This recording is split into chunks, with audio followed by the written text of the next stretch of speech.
చలి ఎక్కువగా ఉండటం వల్ల శారద తట్టుకోలేక దుప్పటి కప్పుకొని ఇంటి బయటకొస్తుంది. అక్కడే చలిమంట వేసుకుని శారద భర్త ప్రసాద్ ఉంటాడు. శారదను చూసి నవ్వుతున్న ప్రసాదు, రా శారదా రా, మొగుళ్లకు భయపడని ఆడవాళ్లంతా ఈ చలికి గజగజ వణికిపోవాల్సిందే. అందుకే మగాళ్ళకి ఈ చలికాలం అంటే చాలా ఇష్టం. ఇక ఆపుతారా? ఇంట్లో అసలు ఉండలేకపోతున్నాను, చలికి తట్టుకోలేకపోతున్నాను. ఒక్క చలికాలంలోనే మేమీ చలిమంట గాచుకొని వెచ్చగా ఉంటాం. మిగిలిన రోజుల్లో మీరు మమ్మల్ని చలిమంటలా వాడుకుంటారు గదా. నా కోపం తెప్పించబాకండే, నిజంగా చెప్తున్నా, నా వల్ల కావట్లేదు. ఇద్దరు కోడళ్ళు ఇంట్లో ఉన్నారుగా, వాళ్ళని ఏదన్నా వేడిగా చేసి పెట్టమని అడగలేపోయావా? వాళ్ళిద్దరూ నేను ఏది అడిగినా వెంటనే తెచ్చి ఇవ్వగలరు, కానీ నేనే వాళ్ళని ఏది అడగలేకపోతున్నాను. ఏమైంది? ఎందుకని అడగలేకపోతున్నావు? ఈ మధ్య వాళ్ళిద్దరూ పోటీ పడి నా మీద ప్రేమ నొలకబోతున్నట్టు అనిపిస్తుంది. నా దగ్గర మంచి మార్కులు పొందాలని తహతహలాడిపోతున్నట్టు అనిపిస్తుందండి. వాళ్ళు ఏం చేసినా నేను పొగిడితే చాలు ఇంకొకరు మొహం మాడిచేస్తున్నారు. అంటే ఎలాగా? కాస్త వివరంగా చెప్పు. పెద్ద కోళ్ళనా మెకని పొగిడితే చిన్నది అంజలికి నచ్చట్లేదు, మొహం తిప్పుకుంటా వెళ్ళిపోతుంది. నాకు తెలిసి వాళ్ళిద్దరి మధ్య ఏదైనా గొడవ జరుగుతున్నట్టు అనిపిస్తుంది. అత్తవయ్యుండి వాళ్ళని కలపాల్సింది పోయి అలా గొడవ పడుతున్నారని సంతోషంగా చెప్తావే, దీన్నే సునకానందం అంటారు. వాళ్లలో వాళ్ళకి గొడవ పెట్టి నువ్వు ఆనందపడాలని అనుకుంటున్నావా? అబ్బా, అది కాదండి, మళ్ళీ వాళ్లే కలిసిపోతారని చూస్తున్నాను. అలా శారదా ప్రసాదు మాట్లాడుకుంటూ ఉండగా అక్కడికి దుప్పటి తీసుకుని పెద్ద కోడలు అనామిక వస్తుంది. అత్తయ్యా అత్తయ్యా, మీరిక్కడున్నారా?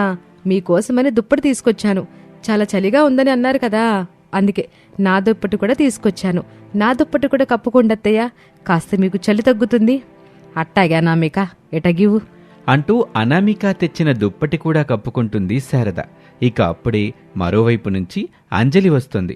అంజలి కూడా తన అత్తగారికి ఒక దుప్పటి తెస్తుంది. అత్తయ్య, మీకు ఈ దుప్పటి తీసుకొచ్చాను, ఇది కప్పుకుంటే చలి అనేది ఉండదు, వేసుకోండి అత్తయ్య. అరే, ఇప్పుడే అనామిక ఒక దుప్పటి తీసుకొచ్చి ఇచ్చిందిలే అమ్మా, సరిపోతుంది. నీకంటే ముందే నేను దుప్పటి తెచ్చాను, ఇక అత్తయ్యకి మరొక దుప్పటి అవసరం ఉండదులే అంజలి, వెళ్ళి ఆ దుప్పటి నువ్వే కప్పుకో. అలా అనామిక చెప్పటంతో అంజలికి కోపం వస్తుంది. ఆ కోపంతోనే వంటగదిలోకి వెళ్లిన అంజలి తన అత్తగారి కోసం వేడివేడి సూప్ చేసుకొని వస్తుంది. అత్తయ్య, ఇదిగోండి, ఈ సూప్ తాగితే చాలా అస్సలు తెలీదు, ఒకసారి తాగి చూడండి. అట్టాగే అంజలి, ఇట ఇవ్వు అంటూ ఆ సూప్ తాగుతుంది శారద. చాలా రుచిగా ఉంటుంది. అలాగే ఆ సూప్ తాగిన వెంటనే కాస్త వెచ్చగా కూడా ఉంటుంది. శారదకు చాలా ఆశ్చర్యంగా అనిపిస్తుంది. అమ్మాయి అంజలి, నిజంగా ఇది చాలా బాగుందమ్మా, వేడిగా కూడా ఉంది, దీన్ని రోజు నాకు చేసివ్వవు? అలాగే అత్తయ్య, మీకోసమని ఖచ్చితంగా చేసిస్తాను. అలా గర్వపడుతూ అంజలి చెప్తుంది. అనామిక వైపు చూసి నవ్వుతుంది అంజలి. ఇక అనామిక మాత్రం మౌనంగానే ఉంటుంది. ప్రసాద్ మాత్రం కోడలిద్దరినీ గమనిస్తూ ఉంటాడు. ఇక కోడలిద్దరూ తమ తమ గదుల్లోకి వెళ్లిపోయిన తర్వాత శారదను చూసి, ప్రసాదు, నువ్వు చెప్పింది నిజమే శారదా, కోడళ్ళిద్దరూ పోటీపడి మరీ నీ దగ్గర మార్కులు కొట్టేయాలని చూస్తున్నారు. ఇంతకీ వాళ్ళిద్దరిలో నీకెవరంటే ఇష్టం? నేనెవరిని ఇష్టపడ్డం లేదు, ఇద్దరిని సమానంగానే చూస్తాను. కాకపోతే పెద్ద కోడల అనామిక కాస్త పద్ధతిగా ఉంటది, పెద్దలపైన ప్రేమ చూపిస్తూ ఉంటది. చిన్న కోడల విషయంలో అది కాస్త తక్కువగా కనిపించుద్ది నాకు. కాని శారదా, తను నీ ఆరోగ్యంపై ఎక్కువ శ్రద్ధ పెడుతున్నట్లు కనిపిస్తోంది. పెద్ద కోడలు దుప్పటి మాత్రమే ఇచ్చింది, కాని చిన్న కోడలు దుప్పటితో పాటు సూపు కూడా చేసుకొచ్చి తెచ్చింది. అంటే తను నీపై ఇంకా ఎక్కువ ప్రేమ చూపిస్తుందనేగా అర్థం. అది నిజమే. ఇప్పుడు వాళ్ళ గురించి ఆలోచించడం ఎందుకు చెప్పండి, కానీ వాళ్ళిద్దరినీ అప్పుడప్పుడు పరీక్షించాలని అనిపిస్తూ ఉంటుంది. వాళ్ళిద్దరిలో ఎవరికి తెలివితేటలున్నాయో, ఎవరు స్వార్థంగా ఆలోచిస్తున్నారో తెలుసుకోవాలని అనిపిస్తూ ఉంటుందండి. అయితే వాళ్ళకో పరీక్ష పెట్టచ్చుగా, అప్పుడు తెలిసిపోతుంది ఎవరు నిన్ను బాగా అభిమానిస్తున్నారో ఇట్టే తేలిపోద్ది. మంచి సలహా ఇచ్చారు. ఇక రేపే వారికి ఒక పరీక్ష పెడతాను, ఎవరు గెలుస్తారో చూస్తాను. అలా ప్రసాద్ శారదలు మాట్లాడుకుంటారు. ఇక ఆ మరుసటి రోజు ఉదయాన్నే దుప్పటి కప్పుకొని శారద చాలా వణిగిపోతూ కనిపిస్తుంది. చలికి తట్టుకోలేక సతమతమవుతూ ఉంటుంది. అయ్యో, ఈ చలి చంపేస్తుందే. చలి వల్ల నేను పోయేలాగున్నాను. చలికాలం కేవలం ఒక్కరోజు మాత్రమే ఉంటే ఎంత బాగుండో. అత్తయ్య, ఏవైంది మీకు? ఎందుకు అలా వణికిపోతున్నారు? నా వల్ల కావడం లేదమ్మా. ఈ చలికి తట్టుకోలేకపోతున్నాను. ఈ చలిని భరించలేకపోతున్నా. అయితే నేనేదో ఒకటి చేస్తానుండండి అత్తయ్య. ఇంతలో అక్కడికి అనామిక కూడా వస్తుంది. అక్కడ అంజలి ఉండటంతో ఏమీ మాట్లాడకుండా మౌనంగా ఉండిపోతుంది అనామిక. కానీ శారదే కల్పించుకొని మాట్లాడుతుంది. చూడమ్మా అనామిక, నువ్వొచ్చావు కాబట్టి మీ ఇద్దరికి ఒక పరీక్ష పెట్టాలనుకుంటున్నా. అదేంటంటే, నేను రోజు ఈ చలికి తట్టుకోలేకపోతున్నాను. అందుకని మీరు ఈ చలి బారి నుంచి నన్ను కాపాడితే బాగుంటుందని అనిపిస్తుంది. మీరేం చేస్తారో చెయ్యండి. నాకు మాత్రం చలియకూడదు. మీ ఇద్దరికి ఒకరోజు మాత్రమే సమయం ఇస్తున్నాను. ఈలోపు మీరు నాకు చలి లేకుండా చేశారంటే నేను చాలా సంతోషపడతాను. అయ్యో అత్తయ్య, ఈ సమయం కోసమే నేను చాలా రోజుల నుండి చూస్తున్నాను. ఈనాళ్లకు నాకు అవకాశం వచ్చింది. ఇప్పుడు నేనేం చేస్తానో చూడండి. అమ్మ అంజలి, నిన్ను చూస్తుంటే నాకు ముచ్చటేస్తుంది. నీ ప్రయత్నం నువ్వు చేసి నిరూపించుకో. అలాగే అత్తయ్య. అలా అంజలి అనటంతో మరోవైపు అనామిక ఏమీ మాట్లాడకుండా ఉంటుంది. ఇక శారద తన పెద్ద కోడల్ని చూస్తూ ఇలా అంటుంది. చూడమ్మా అనామిక, ఇదిగో నిన్ను నువ్వు నిరూపించుకోవాల్సిన సమయం వచ్చింది. నీ తెలివితేటలని నిరూపించుకునే సమయం వచ్చిందమ్మా. అత్తయ్య, నా ప్రయత్నం నేను చేస్తాను. అలా అనటంతో శారదకు కాస్త అనుమానం వేస్తుంది. ఇక మరుసటి రోజు కోసం ఎదురు చూస్తుంది శారద. అనుకున్నట్టుగానే కోడళ్ళిద్దరూ తమ ప్రయత్నాలు చేయటానికి సిద్ధంగా ఉంటారు. శారదకు చలి లేకుండా చెయ్యాలన్నది వారి ధ్యేయం. అదేదో ప్రపంచ యుద్ధం అన్నట్లుంటుంది ఆ ఇంట్లో పరిస్థితి. ఇక మరుసటి రోజు రానే వస్తుంది. అప్పటి వరకు అంజలి బజారుకు వెళ్లి ఏవేవో వస్తువులు, బట్టలు తీసుకొస్తుంది. వాటిని తీసుకొచ్చి శారద ముందు ఉంచుతుంది. అత్తయ్య, ఇదిగోండి, ఇదే స్వెటర్. దీన్ని వేసుకుంటే చలి అస్సలు వేయదు. ఇక మీకోసం ఉన్ని దుస్తులు కూడా తీసుకొచ్చాను. ఇవి మీకు చలిని అసలు రానివ్వవు. ఇకపోతే మీరు వేడివేడిగా తాగడానికి సూపులు తీసుకొచ్చాను. ప్రతి పూట ఈ సూపిస్తూ ఉంటాను. దీనివల్ల మీకు చలి అనేది తెలియదు. చూసారా అత్తయ్య, నేనేంటో ఇప్పుడు మీకు అర్థమైంది కదా? అవునమ్మా అంజలి, వీటిని వేసుకున్నాక చలి అనేది నా దరికే రాదనిపిస్తుంది. మంచిగా ఆలోచించావు తల్లి. నువ్వు చాలా తెలివిగా ఆలోచించావు. ఇక మీరు మీ పెద్ద కోళ్ళు ఏం చేస్తుందో అడగండి అత్తయ్య. ఓ, అడుగుతానమ్మా, అడుగుతా. అమ్మ అనామిక, అనామిక, నేనేనమ్మా. చెప్పండి అత్తయ్య. అదేనమ్మా, నాకు చలి రాకుండా ఉండడానికి నువ్వేం ఆలోచించావు? బాగా ఆలోచించాను అత్తయ్య. ఇక చేయాల్సింది చేస్తాను అంటూ అనామిక పెరట్లోకి వెళ్లి మట్టి తీసుకొస్తుంది. పశువుల దగ్గర నుంచి పేడను తీసుకొస్తుంది. అలాగే ఆ చుట్టుపక్కల ఉన్న మొక్కల్ని, ఆకుల్ని తీసుకొస్తుంది. వాటన్నింటినీ కలిపి తన ఇంటికి పూస్తుంది. చాలా మందంగా ఆ మట్టిని పూస్తుంది. అది చూసి అంజలి నవ్వుతుంది. అరే, అనామిక అక్కకి పిచ్చి పట్టినట్లు అనిపిస్తుంది. చూడండి ఏం చేస్తుందో. నేనేం పిచ్చిదాన్ని కాను అత్తయ్య. ఇక మీరు ఇంట్లోకి వెళ్ళి చూడండి. అట్టాగేనమ్మా, ఇప్పుడే వెళ్ళి చూస్తాను. అలా శారద ఇంట్లోకి వెళ్తుంది. అలా ఇంట్లోకి వెళ్ళగానే చాలా వెచ్చగా అనిపిస్తుంది. చలి అస్సలు తెలియదు. అది చూసి శారద చాలా సంతోషిస్తుంది. అనామిక చేసిన పనికి ఉబ్బి తబ్బిబ్బైపోతుంది. ఆహా, అద్భుతం అనామిక, చాలా బాగా ఆలోచించు. నువ్వు చేసిన పనికి నేను నిన్ను మెచ్చుకోకుండా ఉండలేను. అత్తయ్య, నేను కూడా బాగానే చేశాను కదా? అవునమ్మా, బాగా చేసావు. కానీ నువ్వు ఆ దుస్తుల కోసం చాలా డబ్బు ఖర్చు చేసావు. కానీ అనామిక అట చేయలేదు. డబ్బులు ఖర్చు లేకుండా ప్రకృతిలో లభించే మట్టితో, పేడతో మంచి ప్రయత్నం చేసింది. వీటి వలన ఎట్లాంటి ఖర్చు కాలేదు. ఇది తెలివైన పని అంటే. ఇక మీరు నిశ్చింతగా పడుకోవచ్చు అత్తయ్య. మీకు ఎలాంటి ఇబ్బంది ఉండదు. అలా అనామిక చేసిన పనికి శారద మెచ్చుకుంటుంది.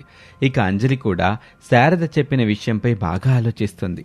అనామిక చేసిన పని మంచిదని, అలా చేయటం వల్ల నష్టం కూడా లేదని గ్రహించి అనామికను తాను కూడా మెచ్చుకుంటుంది. అక్క, నేను నీకంటే పైచేయి సాధించాలని చాలా ప్రయత్నించాను. కానీ కుదరలేదు. నువ్వు ఓర్పుతో ప్రయత్నించావు. గెలవాలని కాకుండా మంచి చేయాలని చూసావు. కానీ నేను నీపై గెలవాలని చూశాను. అదే మనిద్దరికి తేడా. అందుకే అక్క, నువ్వు చాలా మంచిదానివి. ఇకపై నేను కూడా నీ దారిలోకి రావాలని అనుకుంటున్నాను. అంజలి, నేనెప్పుడూ నిన్ను తోడికోడలుగా చూడలేదు. నా చెల్లెల్లాగానే చూశాను. చాలా సంతోషం. ఇక నా కోడలు ఇద్దరు కలిసిపోయారు. ఈ శుభ సమయంలో మనమంతా వేడివేడి బిర్యానీ చేసుకుని తిందాం. అవునవును, బిర్యానీతో పాటు చికెన్ పకోడీ కూడా చేసుకుని తింటే భలేగుంటది. అలా ప్రసాద్ చెప్పగానే అందరూ నవ్వుకుంటారు. ఇక అప్పట్నుంచి తోటికోడళ్ళిద్దరూ సంతోషంగా ఉంటారు. శారద కూడా చలికి భయపడకుండా ఆనందంగా జీవిస్తుంది. తన కోడళ్ళిద్దరూ చాలా తెలివైన వారని అందరికీ చెబుతూ గర్వపడుతుంది శారద. ఇది వాల్టి కథ. మరొక ఆసక్తికర కథలో మళ్ళీ కలుద్దాం. అంతవరకు సెలవు. నమస్తే. ప్రతిరోజులాగానే ఆ రోజు కూడా ముగ్గురు కోడళ్ళు అనామిక, అంజలి, అవనిలు తమ భర్తలకు భోజనం పెట్టి ఒకరికొకరు నవ్వుతూ మాట్లాడుకుంటూ తమ గదుల్లోకి వెళ్తారు. అలా వెళ్లిన అనామిక తన భర్త రమేష్తో ఇలా అంటుంది. చూడండి, ఇక ఈ ఇంట్లో ఉండడం నా వల్ల కాదండి. ఇంత చిన్న ఇంట్లో అందరం కలిసి ఉండాలంటే కష్టం కదా. ఇప్పుడైతే సరిపోతుంది, కానీ పిల్లలు వచ్చాక పరిస్థితి ఏమిటి? అందుకే ముందే మనం జాగ్రత్త పడాలి. అయితే ఇప్పుడు ఏం చేద్దామంటావు అనామిక? వేరే ఇంటికి వెళ్ళిపోదాం. అద్దెకుందామండి.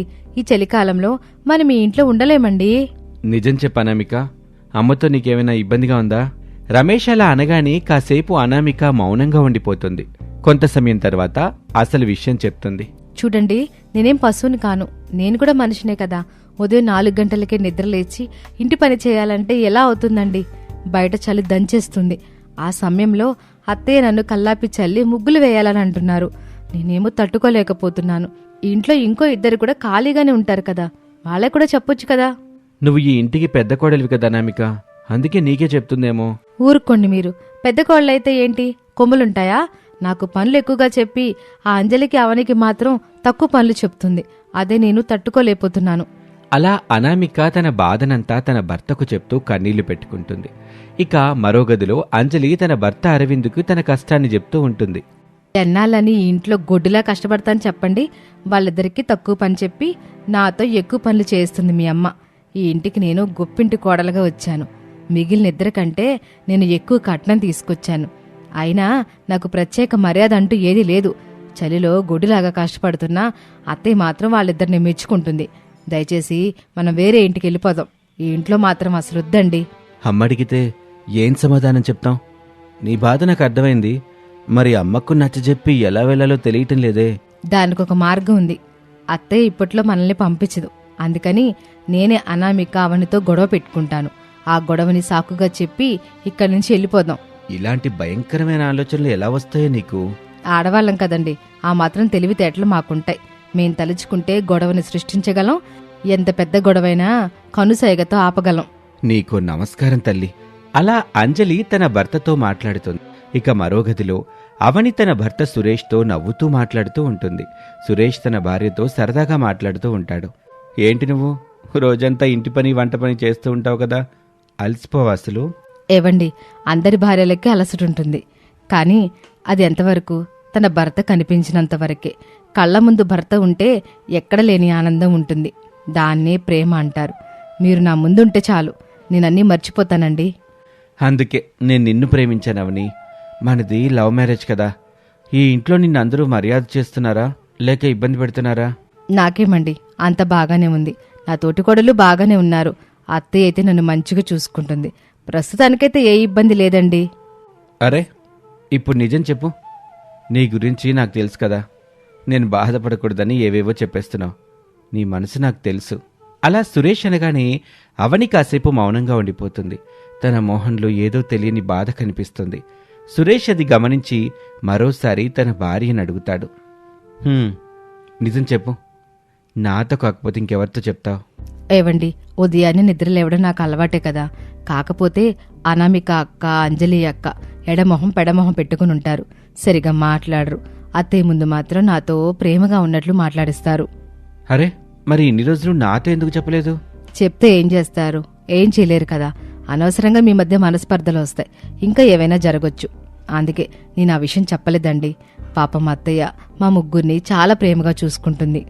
అయితే అమ్మలేని నీకు అమ్మ దొరికినట్లయింది. అవునండి, అత్తయ్యతో ఉంటే సమయమే తెలియదు. చాలా పనులు నేర్పిస్తుంది. నాకు అలా చేయడం అంటే ఇష్టం. సంతోషం. మీరిద్దరు ఇలాగే కలిసిమెలిసి ఉండాలని అనుకుంటున్నాను. అలా అవని సురేష్లు మాట్లాడుకుంటారు. 3 గదుల్లో ఆ రాత్రి చర్చలు అలా సాగుతాయి. ఇక ఉదయాన్నే శారద నిద్రలేస్తుంది. లేచిన వెంటనే తన ముగ్గురు కోడలని పిలుస్తుంది. అమ్మా అనామిక, అంజలి, అవని, ఉదయం అయింది. రండమ్మా రండి. ఉదయం త్వరగా లేస్తే అన్ని పనులు సక్రమంగా అవుతాయి. అంతా మంచి జరుగుద్ది. శారద అలా పిలవగానే ముగ్గురు కోడళ్ళు ఆమె ముందు ప్రత్యక్షమవుతారు. ఇక వారిని చూసి సంతోషించిన శారదమ్మ ఒక్కొక్కరికి ఒక్కో పని చెప్తుంది. అమ్మ అనామిక, నువ్వెళ్ళి కల్లాపి జల్లి ముగ్గులే. అమ్మా అంజలి, వంట పాత్రలని శుభ్రం చేసేసుకో. అవని ఇంటిని శుభ్రం చేసి బట్టల సంగతి చూడు. ఈ పనులన్నీ అరగంటలు అయిపోవాలి. అలాగే అత్తయ్య. చూడండి అత్తయ్య, వంట పాత్రలు నేను తర్వాత కడుగుతాను. కాస్త ఎండొచ్చాక ఆ పని చేస్తాను. అదేం కుదరదు, నేను చేస్తున్నాను కదా, నువ్వు కూడా చేయాల్సిందే. చలికి నేను తట్టుకోలేకపోతున్నానక్క, నా వల్ల అవడం లేదు. ఏంటేంటి, చలికి తట్టుకోలేకపోతున్నావా? మాకేమైనా ఎండొస్తుందా? మాకు కూడా చలే కదా వస్తుంది. అయితే ఏంటిప్పుడు? నేను నీకు చెప్పలేదు కదా, అత్తయ్యని అడుగుతున్నాను. అత్తయ్య మీరే చెప్పండి. ఏంటమ్మా పొద్దు పొద్దున్నే గొడవ? చలికాలంలో చలి వేయకుండా ఎలా ఉంటుంది చెప్పండి. త్వరగా పనులన్నీ పూర్తి చేయండి. ఆ తర్వాత అందరూ చన్నీటితో స్నానం చేసుకుని పూజ చేయాలి. ఏంటి చన్నీటి స్నానమా? అత్తయ్య, ఇన్ని రోజులు స్నానం చేశాం కదా వేడి నీళ్లతోనే, ఇప్పుడు చన్నీటి స్నానం ఎందుకు? చూడమ్మా, చలికాలంలో చన్నీళ్ళ స్నానం చేస్తే అనేక ఆరోగ్య ప్రయోజనాలు కలుగుతాయి. మీరు గమనించారా? స్వామోళ్ళు దీక్షలో ఉన్నప్పుడు ఈ చలికాలంలోనే నిష్టగా పూజలు చేసుకుంటారు. ఉదయాన్నే చన్నీటి స్నానం చేస్తారు. మీరు కూడా ఇక అట్టాగే చెయ్యాలి. శారదమ్మ అలా చెప్తుంటే అంజలి మనసులో ఒక్కటే మెదులుతూ ఉంటుంది. తనలో తానే మాట్లాడుకుంటూ ఉంటుంది. ఇదే మంచి సమయం. ఎలాగైనా గొడవ పెట్టుకుని ఇక్కడి నుంచి వెళ్ళిపోవాలి. ఈ అవకాశాన్ని వదులుకోకూడదు. అలా మనసులోనే మాట్లాడుకుంటూ ఉంటుంది అంజలి. మరోవైపు అనామిక, అవనిలు చన్నీటి స్నానం గురించి ఆలోచిస్తూ భయపడుతూ ఉంటారు. ఇక అంజలి కల్పించుకొని, ఏంటత్తయ్య మీరు మా గురించి ఆలోచించరా? మీకేదనిపిస్తే అది చేస్తారా? చలికాలంలో నిద్ర లేవడమే కష్టం అనుకుంటే మీరేమో ఇప్పుడు చన్నీటి స్నానం అంటున్నారు. అందులోనూ ఉదయాన్నే లేచి ఈ పనులన్నీ చేయమంటున్నారు. మేమింటి కోడలమా లేకపోతే పని మనుషులమా అత్తయ్య? ఏంటమ్మా నువ్వు ఒక్కదాన్ని అట్ట అంటున్నావు? మిగిలిన వాళ్ళే మాట్లాడలేదు కదా. అనామిక అవని చూడు, చెప్పిన పనులను చక్కగా చేస్తున్నారో. అలా శారద అనగానే అనామికకి కూడా కోపం తన్నుకొస్తుంది. అప్పటి వరకు భరించిన తను ఇక ఆ క్షణం తన అత్తకు ఎదురు తిరిగి మాట్లాడడం మొదలుపెట్టింది. ఇక చాలా అత్తయ్య, ఎన్నాళ్ళన్నీ భరిస్తాను చెప్పండి? ఈ ఇల్లు ఇలా ఇరుకుగా ఉంటుంది. పైగా ఇది పాడుబడ్డ ఇల్లు. ఎన్నాళ్ళని ఇలా ఉంటాం చెప్పండి? ఇంట్లో ఇంతమంది కలిసి ఎలా ఉంటాం అత్తయ్య? అందుకే నేను ఒక నిర్ణయం తీసుకున్నాను. నేను నా భర్త కలిసి అద్దింట్లో ఉండాలనుకుంటున్నాం. అనామిక అలా అనగానే అంజలి గుండెల్లో రాయిపడ్డట్టవుతుంది. అనామిక వైపు కోపంగా చూస్తూ మనసులో ఇలా అనుకుంటుంది. ఓరి దేవుడా, ఇదేంటి అడిగేసింది? నేను అడగాలనుకున్నది నాకంటే ముందు ఇదే అడిగింది. ఇప్పుడు ఏం చేయాలరా దేవుడా? నేను కూడా అడిగేస్తే పోలా అంటూ అంజలి కూడా తన మనసులోని మాటని చెప్తుంది. అత్తయ్య, మేం కూడా విడిగా ఉండాలనుకుంటున్నాం. దయచేసి మమ్మల్ని ప్రశాంతంగా బ్రతకనివ్వండి. నేను నా భర్త ఇద్దరం కలిసి అద్దె ఇంట్లోకి వెళ్ళిపోతాం. ఇక చాలా ఆపండి. మీరు చెప్పాల్సింది చెప్పేశారు కదా, అయితే మీ మాట ప్రకారంగానే చేస్తాను. వెళ్ళాలనుకుంటున్న వాళ్ళు వెళ్ళిపోవచ్చు, నాకేం అభ్యంతరం లేదు. కానీ మళ్ళీ ఇక్కడికి రాకూడదు. ఆ షరతుకి ఒప్పుకుంటేనే వెళ్ళండి.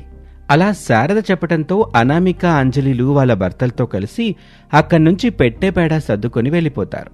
ఇక అవని మాత్రం అక్కడే ఉండిపోతుంది. అమ్మ అవని, నువ్వు వెళ్ళలేదే? అత్తయ్య, పెద్దవాళ్ళు, మిమ్మల్ని వదిలి నేను ఎక్కడికి వెళ్తాను చెప్పండి? నాకిక్కడ మీతో ఉండడమే ఇష్టం. మంచిదమ్మా, వెళ్ళి పనులు చేసుకో. అలా ఆ రోజు నుంచి శారద తన చిన్న కోడలు అవనిని బాగా చూసుకుంటుంది. ఇక ఆఖరికి ఒకరోజు ఆస్తి మొత్తం చిన్న కొడుకు పేరు మీద రాసేస్తుంది.